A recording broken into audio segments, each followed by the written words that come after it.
అనేటటువంటిది ఒక మహిళలకు రక్షణగా గ్రామాలలో వడ్డీలు తీసుకునేటటువంటి వాళ్ళు ఈ వడ్డీలు తీసుకొని వడ్డీలకు మిత్తిలు అయ్యి మహిళలు చనిపోతుంటే ఆ రోజు ఉన్నటువంటి రాజశేఖర్ రెడ్డి గారు ఏం చేసిరంటే వీళ్లకు ఒక ఆర్గనైజ్డ్గా లోన్లు ఇవ్వాలనే ఉద్దేశంతో ఒక శ్రీనిధి సంస్థను స్థాపించడం జరిగింది. దానికన్నా ముందు గ్రామాలలో ఏముండేది అంటే చంద్రబాబు పీరియడ్లో డ్వాక్రా గ్రూపులు ఉండేవి. వాటిని మానిటరింగ్ చేస్తూ వెలుగు సంస్థలు అనేటటువంటివి ఉండేవి. వాటిని ఊళ్ళల్లో చూసేటటువంటి వాళ్ళని సెర్ప్ అనేటటువంటి వాళ్ళు, అదే మున్సిపాలిటీలలో మెప్మా అనేటటువంటి వాళ్ళు, ఇవి రెండు ఉండగా కూడా ఒక శ్రీనిధి సంస్థ అనేటటువంటిది ఆ రోజు రావాల్సినటువంటి పరిస్థితి ఉంది. ఎందుకంటే మీకు అందరికీ తెలుసు, ఈ తెలంగాణ సమాజంలో 2 రూపాయలకు 3 రూపాయలకు మిత్తిలు ఇచ్చి వాటిని మళ్ళా మిత్తి కట్టి సంవత్సరం తిరగగానే కాగితం తిరగరాయనేటోళ్ళు. అట్లా చేస్తున్నటువంటి తరుణంలో 2009 ఎన్నికలకు ముందు అంటే 2007 నుంచి 2009 వరకు ఈ మిత్తిలు చక్రవడ్డీలు కాగితాలు తిరగరాయడంతో ప్రతి ఊళ్ళో కనీసం 2-3 చనిపోయారు. వీళ్ళు ఎందుకు చనిపోయారు అంటే ఆ మిత్తిలతోటి, దాంతోపాటు షేర్ముళ్ళని ఊళ్ళల్లోకి వచ్చేటటువంటి వాళ్ళు అనమాట, లోన్లు ఇస్తామని. అట్లా లోన్లు ఇస్తామని వచ్చి వాళ్ళు లోన్లు ఇచ్చి వాళ్ళకు అడ్డమైనటువంటి వడ్డీ 24%, అంటే 2 రూపాయల మిత్తి 2 రూపాయలు పోయి కొన్ని ఊళ్ళల్లో ఎంత పోయిందంటే బ్యాంక్ టర్మినాలజీలో 50 మిత్తికి పోయింది. 50 అంటే 4 రూపాయల మిత్తికి వెళ్ళిపోవడం జరిగింది.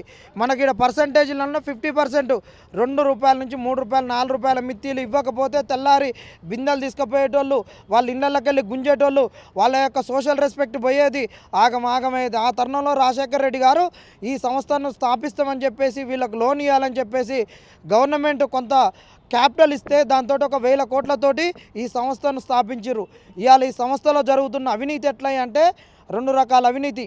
ఊళ్ళల్లో ఆడోళ్ళు కట్టించుకునేటటువంటి డబ్బులకు వాళ్ళ 1,00,000 రూపాయలు తీసుకుంటే దానికి ఒక ఇన్సూరెన్స్ ఉంటుంది 1,00,000 రూపాయల లోన్కు, దానికి ఇంకొక capital account, share capital account ఉంటుంది, దానికి శ్రీనిధికి 4-5 రకాల అకౌంట్లు ఉంటాయి. ఈ 1,00,000 రూపాయలు ఒక సంఘం నుంచి శ్రీనిధిలో ఉండే 4-5 రకాల అకౌంట్లకు డబ్బులు కొట్టాల్సిన పరిస్థితి ఉంటుంది. 1,00,000 లోన్ మీద ఇన్సూరెన్స్ కట్టాల్సింది ఉంటుంది, షేర్ క్యాపిటల్ కట్టాల్సింది ఉంటుంది. ఈ విధంగా ఒక రకమైనటువంటి దోపిడీ. దాని తర్వాత ఎంప్లాయ్మెంట్, ఇందులో ఉన్నటువంటి ఉద్యోగులను తీసేయడము, ఉద్యోగ నియామకాలలో ఎస్సీ ఎస్టీ బీసీ రిజర్వేషన్ లేకుండా రోస్టర్ పాయింట్ని తీసేటటువంటి నియామకాలు జరగడము, వీళ్ళకి నచ్చిన వాళ్ళకు రోస్టరు ఒక రూల్ ఆఫ్ రిజర్వేషన్ లేకుండా వాళ్ళ కులాలకు సంబంధించిన వాళ్ళకు లంచాలు ఇచ్చేటటువంటి వాళ్ళకు ప్రమోషన్లు ఇవ్వడం జరుగుతుంది శ్రీనిధిలో. ఈ శ్రీనిధిలో ఉద్యోగ కల్పనలో జరిగేటటువంటి అవినీతి దారుణమైన అవినీతి. అసలు ఈ సంస్థను నడుపుతున్నటువంటి విద్యాసాగర్ రెడ్డి అనేటటువంటి వ్యక్తి ఈరోజు రిటైర్డ్ అయినటువంటి వ్యక్తి ఉంటున్నాడు. ఈయన రిటైర్డ్ అయ్యి ఎన్ని సంవత్సరాలు అయ్యి అంటే సాక్షాత్ ఈయన రిటైర్డ్ అయ్యి 6-7 సంవత్సరాలు, 70 సంవత్సరాలకు దగ్గరగా ఉన్నటువంటి వ్యక్తి కూర్చుంటే లేవలేడు, లేస్తే నిలబడలేడు, పెన్ను పట్టుకుంటే రాయలేడు. ఇలాంటి వ్యక్తిని ఈరోజు సంస్థ ఉంచి నడిపిస్తున్నారు. మరి ఈయననే ఎందుకు నడిపిస్తున్నారయ్యా ఈ సంస్థలో అంటే ఈయన ఇప్పటికీ కనీసం ఒక 5-6 వేల కోట్ల అవినీతి జరిగినట్టు ఉన్నది. ఈయన పైన జరిగినటువంటి అవినీతిని ఎంక్వైరీ చేయమని మేము ఎన్నో రోజులుగా ఉస్మానియా యూనివర్సిటీ నిరుద్యోగులుగా కొట్లాడినాం. ఎందుకు కొట్లాడినాం? ఇందులో మాకు ఉద్యోగాలు రావట్లేవు, అక్రమంగా ఉద్యోగాలు దెంకొని పోతున్నారు. అదే కాకుండా ఊళ్ళల్లో ఉండేటటువంటి మా అక్క చెల్లెళ్ళు చేసి కష్టం చేసి సంపాదించి లోన్ తీసుకుంటే ఆ సొమ్మును దెంకొని పోతున్నాడని ఈయన మీద ఉన్నటువంటి అవినీతిని అన్నిటినీ బయటికి తీయాలి అని కొట్లాడితే సెక్రటరియట్లో చేస్తే 523 జీవోని ఇచ్చిర్రు. ఈ 523 జీవో 2024లో వస్తే ఈయన మీద ఇంతవరకు ఎంక్వైరీ జరగలే.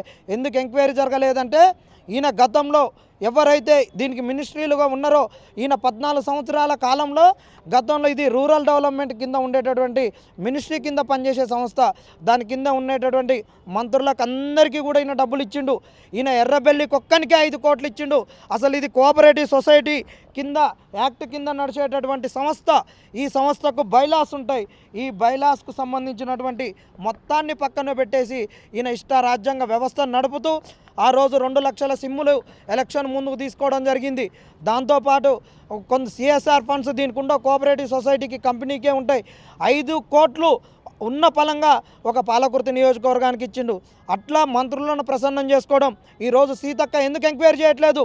ఉద్యోగులను తీసుకోవడం లేదు, ఈయన అవినీతి మీద ఎంక్వైరీ చేయడం లేదు. ఎంక్వైరీకి జీవో వచ్చినా కానీ ఎందుకు ఇంప్లిమెంట్ చేయట్లేదు అని అడుగుతున్నాం. సీతక్క ఈరోజు మూటలు మోస్తున్నావు, నువ్వు నెత్తిన మూటలు ఎత్తుకొని నీ నియోజకవర్గంలో మొత్తం తిరిగినావు. ఏ మూటలు ఎత్తుకొని తిరిగినావు? అభివృద్ధి ఎందుకు జరగలేదు? నీ తండలలో గుడాలలో ఉన్న మహిళలు ఎందుకు అభివృద్ధి చెందలేదంటే ఇలాంటి లంగలు లఫంగులు రిటైర్డ్ అయిన వాళ్ళు ఉండి ఇవాళ మహిళల సొమ్ము దోసుకొని పోతున్నటువంటి ఒక విద్యాసాగర్ రెడ్డిని 14 సంవత్సరాల నుంచి ఎందుకు ఉంచినావు? రాష్ట్రం విభజన చెందినాకనే పక్క రాష్ట్రంలో ఇప్పటి వరకు సీఎండీలు 4-5 మాట్లాడితే 14 సంవత్సరాల సంది ఈయన ఒక్కడు సీఎండీగా ఎందుకున్నాడు? ఈయన కానుంచి మూటలు ఎవరికి వస్తున్నాయి? నీకు వస్తున్నాయి. నీ తల మీద ఆ రోజున్న మూటలు ఈరోజు డబ్బుల మూటలు అని అడుగుతున్నాం. నీ నియోజకవర్గంలో ఆడోళ్ళు ఎందుకు డెవలప్ కావట్లేదు అంటే ఇలాంటి లఫంగుల వల్ల డెవలప్ కావట్లేదు.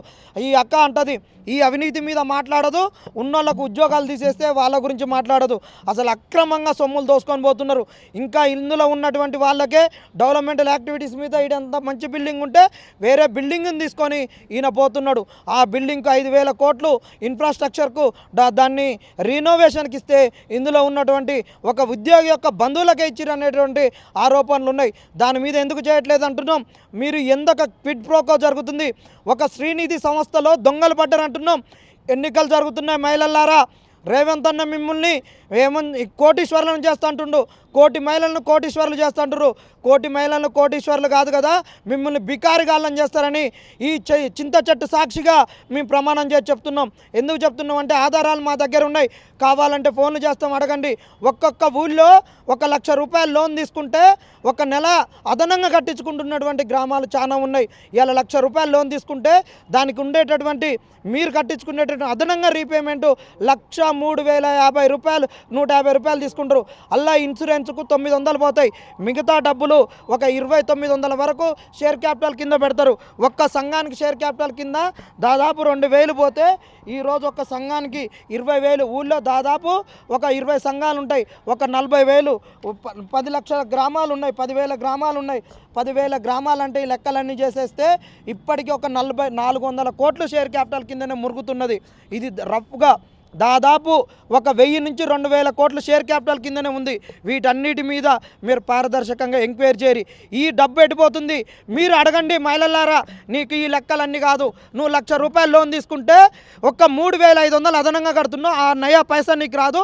3,500 నువ్వు ఎందుకు కట్టాలి? 3,500 కట్టాలంటే నువ్వు కనీసం ఒక 15-20 రోజులు కూలికి పోవాలి. వీళ్ళ మహిళలు మీరు ఎందుకు కడుతున్నారో మీ మహిళా సంఘాలను అడగండి. ఇదే కాకుండా మీ దగ్గర నుంచి మీ సంఘాలు వివోఏలు వీళ్ళందరూ కూడా మీ దగ్గర నుంచి ఒక నెల అదనంగా కట్టించుకుంటారు. దీనికి ఈ శ్రీనిధికి సెర్ఫ్కు గ్రామ స్థాయిలో లింకేజ్ ఉంటుంది. మండల స్థాయి వరకు వీళ్ళు అసిస్టెంట్ మేనేజర్లుగా ఉంటే వాళ్ళ కింద ఏపీఎంలు ఉంటారు, సీసీలు ఉంటారు, వివోఏలు ఉంటారు. ఇది ఒక పూల దండలో మల్లెపూలు, రకరకాల మల్లెపూలు ఏ విధంగా పొదిగి ఒక దండ అవుతుందో ఆ విధంగా మల్లెపూలు శ్రీనిధి అయితే అందులో ఉన్న కనకాంబరం పూలు అనేటటువంటిది ఇది సెర్పోళ్ళు. ఈ లంగల్ లఫంగులు కలిసి ఆడోళ్ళ సొమ్ములు దెంకొని పోతున్నారు. మీరు ఇది తెలుసుకున్నాకనే ఓటేయండి. గ్రామాలలో కాంగ్రెస్ను ఒడగొట్టండి. మహిళా సంఘాలు కలవాలి, మీ సొమ్మును తెచ్చుకోవాలి, కాంగ్రెస్ను ఒడగొట్టాలి. రాము, నాగర్ కర్నూలు డిస్టిక్లో అసిస్టెంట్ మేనేజర్గా శ్రీనిధిలో వర్క్ చేస్తున్న గత 5 సంవత్సరాల నుంచి. ఫస్ట్ నుంచి నేను క్వశ్చన్ చేసింది ఏంటంటే రిటైర్డ్ ఉద్యోగులు శ్రీనిధి సంస్థలో గత 14 సంవత్సరాల నుంచి కొనసాగుతున్నారు. ఎందుకు కొనసాగుతున్నారని ఫస్ట్ క్వశ్చన్ చేసిన గౌరవనీయులైన ముఖ్యమంత్రి రేవంత్ రెడ్డి గారు V6 న్యూస్లో ఎలక్షన్ బిఫోర్ రోజు ఏం చెప్పారనంటే ప్రతి డిపార్ట్మెంట్లో రిటైర్డ్ పర్సన్స్ తీసేసి ఒక్క సంతకంతోనే బంగాళాఖాతంలో వేస్తా అని చెప్పిండు. ఆ ఉద్దేశంతోనే గౌరవనీయులైన ముఖ్యమంత్రి గారి యొక్క ఆదేశాల మేరకు మాత్రమే మేము రిటైర్డ్ ఎంప్లాయీస్ ఉండొద్దు, మాకు ప్రమోషన్లు వస్తలేవు, కింది స్థాయిలో మేము చాలా క్షేత్రస్థాయిలో చాలా ఇబ్బంది పడుతున్నాము. 14 సంవత్సరాల నుంచి ఒకే క్యాడర్లో పనిచేయాలని అంటే కూడా 60 ఏళ్ళకే రిటైర్డ్ కావాల్సి వచ్చింది. వీళ్ళు 70 ఏళ్ళు అయినా కూడా విద్యాసాగర్ రెడ్డి అనే వ్యక్తి 2009లో వాలంటరీ రిటైర్మెంట్ తీసుకొని 2011లో శ్రీనిధి ఎండీగా కొనసాగుతూ శ్రీనిధి ఎండీ 2009 నుంచి 2011 నుంచి ఆయన శ్రీనిధి ఎండీగా కొనసాగుతుండే. ఇప్పటి వరకు కూడా 2009 నుంచి 2023 వరకు కూడా శ్రీనిధి ఎండీ అనే విద్యాసాగర్ రెడ్డి సార్కి జీవో లేదు. గత బీఆర్ఎస్ గవర్నమెంట్లో జీవో ఇవ్వలేదు. కారణం ఏంటి అని అంటే సెర్పు శ్రీనిధి గొడవలు అవడంతో శ్రీనిధికి సపరేట్ జీవో ఇస్తామని చెప్పేసి అప్పటి వరకు ఇవ్వలేదు. కారణం ఏంటంటే అప్పుడు రకరకాలుగా సెర్పు శ్రీనిధి గొడవలు జరగడం కారణంగా ఇవ్వలేదు. ఇదే 2023లో ఎర్రబల్లి దయాకర్ రావుకు సిఎస్ఆర్ ఫండ్స్ కింద అసలు కోఆపరేటివ్ యాక్ట్ రూల్స్ ప్రకారం కానీ తర్వాత సొసైటీకి కానీ ఎలాంటి సిఎస్ఆర్ ఫండ్స్ వేరే వాళ్ళకి ఇవ్వాలని కూడా సిఎస్ఆర్ ఫండ్స్ కూడా సంస్థకు ఉండవు. ఈయన కావాలని చెప్పేసి ఇచ్చేసి క్విడ్ ప్రోకో పద్ధతిలో 2023 తర్వాత బ్యాక్ డేట్తో సహా జీవో తెచ్చుకొని అక్రమంగా కొనసాగుతున్నాడు. తర్వాత రేవంత్ రెడ్డి గవర్నమెంట్ వచ్చిన తర్వాత మేము రిటైర్డ్ వాళ్ళను అందరినీ తొలగిస్తారని చెప్పి ఆశతోన మేము కాంగ్రెస్ గవర్నమెంట్ కోసము ఊర్లలో మేము బాగా కష్టపడి మా హ్యాండ్ ఓవర్లో ఉన్న వాళ్ళందరికీ మేము కాంగ్రెస్ గవర్నమెంట్ రావడంలో కష్టపడినాం. ఈరోజు సీతక్క గారిని కలిస్తే మీరు బీఆర్ఎస్ కోవట్టులు, మీరు బీఆర్ఎస్తో ఉన్నారు కాబట్టి మిమ్మల్ని జాబుల నుంచి తీసేసిండ్రు అది ఇది అని సీతక్క గారు అంటున్నారు. సీతక్క గారు మేము ఆ రోజు కొట్లాడినందుకే ఈరోజు మీకు పదవులు వచ్చినవి. పదవులు వచ్చిన తర్వాత బీసీ ఎస్సీ ఎస్టీ ఉద్యోగులందరినీ బయటికి తీసేస్తూ ఉంటుండు. తర్వాత ఇది అడుగుతే మేము సీతక్క కోపం వస్తుంది. స్టార్టింగ్లో పాజిటివ్ ఉన్న తర్వాత ఇప్పుడు మాత్రము చేతులు ఎత్తేసి మీరు కోర్టుకు వెళ్ళండి అని అంటున్నారు. గత 2 సంవత్సరాల నుంచి నేను తిరుగుతున్నా. అసిస్టెంట్ మేనేజర్కు వితిన్ ద డిస్టిక్ ఇవ్వాలి కావాలని చెప్పేసి నాకు వివిధ డిస్టిక్లను ట్రాన్స్ఫర్ ఇస్తే నేను కోర్టుకు వెళ్ళి ఇంటీరియం ఆర్డర్ తీసుకొని వచ్చిన. ఇంటీరియం ఆర్డర్ ఈ రోజు వరకు కూడా హైకోర్టులో కౌంటర్ దాఖలు చేస్తలేడు విద్యాసాగర్ రెడ్డి. నేను తప్పు చేసినట్టయితే హైకోర్టులో కౌంటర్ ఎందుకు దాఖలు చేయలేదని నేను విద్యాసాగర్ రెడ్డి సార్ని సూటిగా అడుగుతున్నాను. విద్యాసాగర్ రెడ్డి సార్కి ఒక రూలు నాకు ఒక రూలా? అన్ని జీవోలన్నీ competent authority rule of reservation లేకుండా ఆయనకు 65 ఏళ్ళు దాటిన తర్వాత కూడా శ్రీనిధి బైలాస్లో కూడా విద్యాసాగర్ రెడ్డి యొక్క నియామకం గురించి ఎక్కడా లేదు. అయినా శ్రీనిధి బైలాస్లో ప్రకారం 65 ఏళ్ళు విద్యాసాగర్ రెడ్డి కొనసాగించవచ్చు అని చెప్తున్నారు. విద్యాసాగర్ రెడ్డి యొక్క హెచ్ఆర్ పాలసీ మాత్రము ఏ గవర్నమెంట్ డిఆర్డిఓ గవర్నమెంట్ కానీ సెర్పు అది కోఆపరేటివ్ రూల్స్ కానీ ఎక్కడా కూడా హెచ్ఆర్ పాలసీ పాటించడం లేదు. ఇది కేవలం హెచ్ఆర్ పాలసీ అనేది విద్యాసాగర్ రెడ్డి యొక్క రాజ్యాంగమే నడుస్తుంది. ఇందులో మేము చాలాసార్లు మొరబెట్టుకొని ఇన్నిసార్లు మంత్రులను ఎమ్మెల్యేలను అందరినీ ఆఖరికి సీఎం ఓఎస్టీని కూడా కలిసినాము. ప్రజాప్రభుత్వం అని చెప్తున్న కాంగ్రెస్ గవర్నమెంటు ఇప్పటి వరకు కూడా సీఎం గారు అపాయింట్మెంట్ ఇవ్వలే. మాకు 421 మందిని అక్రమంగా తొలగించిండ్రు. రాష్ట్ర వ్యాప్తంగా 731 మంది ఫస్ట్లో ఉండేవాళ్ళు స్టార్టింగ్లో. ఈయన విద్యాసాగర్ రెడ్డి యొక్క అరాచకాల వల్ల ఈయన పెట్టే అటెండెన్స్ యాప్ వల్ల ఒక్క ఊరికి ఒక అటెండెన్స్ ఉంటే పర్లేదు, కానీ ఊరికి గంటకు అటెండెన్స్ మార్చడం వల్ల శాలరీలు తక్కువగా ఉండడం వలన ఇవన్నిటికీ జాబ్ కూడా పర్మనెంట్ కాకపోవడం వల్ల వివిధ కారణాలతోన వాళ్ళ పర్సనల్ ఏజెండాతో కాకుండా విద్యాసాగర్ రెడ్డికి అరాచకాలు తట్టుకోలేక ఒక్కొక్కరికి రాజీనామా చేసి ఒక 50 మందిని మాత్రం అక్రమంగా టర్మినేషన్ చేసిండు. అందులో బహుజన బిడ్డలే ఎక్కువ మంది ఉన్నారు. ఈ విషయం నేను ప్రజా సంఘాలకు కానీ ఎస్సీ ఎస్టీ బీసీ సంఘాలకు కానీ కలిసిన అందరూ సహకరించాలి, మాకు సపోర్ట్ చేయాలని కోరుకుంటున్నా. ఈ విషయంలో విద్యాసాగర్ రెడ్డిని ఇప్పటికైనా మీరు తొలగించలేదంటే రాబోయే స్థానిక సంస్థల్లో మేము ఉద్యోగులం అందరం కూడా పోటీకి సిద్ధంగా ఉన్నాము.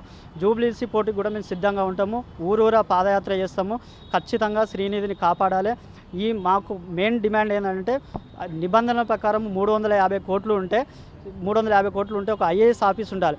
రాష్ట్రంలో 28 కోఆపరేటివ్లు ఉన్నా కూడా ఒక్కదానికి అన్నిటి కూడా గ్రూప్ ఫండ్ లేదా ఐఏఎస్ ఆఫీసరు ఎండీగా ఉన్నాడు. ఒక్క శ్రీనిధికే 5200 కోట్లు అవుట్ స్టాండ్ ఉంది. కానీ మీరే చెప్తుండ్రు అప్పుడు మళ్ళీ నాన్ ఐఏఎస్ అయినటువంటి విద్యాసాగర్ రెడ్డి సార్కు నేను వ్యతిరేకం కాదు, పెరాలసిస్ వచ్చింది సార్కు నేను చెప్పాను, సార్ మీరు రెస్ట్ తీసుకోండి, మా లాంటి యువకులకు అవకాశం ఇవ్వండి, మిమ్మల్ని జన్మలకు తలుచుకుంటామని చెప్పిన. అయినా సార్ యొక్క ఒంటెద్దు పోగొడలు పోక్కుంటూ మమ్మల్ని అందరినీ సర్వనాశనం చేసుకుంటూ 70 ఏళ్ళు దాటినా కూడా నీకు ఉద్యోగం అవసరం వచ్చినప్పుడు 30 ఏళ్ళు నేను రోడ్ల మీద ఎట్లా తిరగాలి? నాకు కూడా జీవితంలో ఆశలు అనేవి ఉంటాయి కదా. అలాంటప్పుడు ఇలాంటివన్నిటి పెద్ద మనసు చేసుకొని మీరు తక్షణమే పదవి నుంచి తప్పుకోవాలి. రేవంత్ రెడ్డి గారికి నేను మనస్ఫూర్తిగా, నేను కూడా నల్లమల్ల బిడ్డనే అన్న, మీ తమ్ముడిని నేను, మీరు ఏ కాలేజీ చదివినో నేను అదే కాలేజీ చదివి వచ్చిన తర్వాత నేను నల్లమల్ల బిడ్డగా చెప్తున్నా. మీరు ఈయన విద్యాసాగర్ రెడ్డిని తక్షణమే తొలగించలేదంటే సెక్రటరీ ముట్టడిస్తాం ఉద్యోగులందరం కలిసి.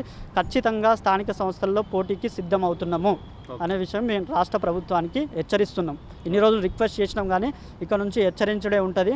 ఖచ్చితంగా మేము ఉద్యమం అనేది ఇక నుంచి ముందుకు తీసుకుపోతాము. విద్యాసాగర్ రెడ్డిని తొలగించాలి.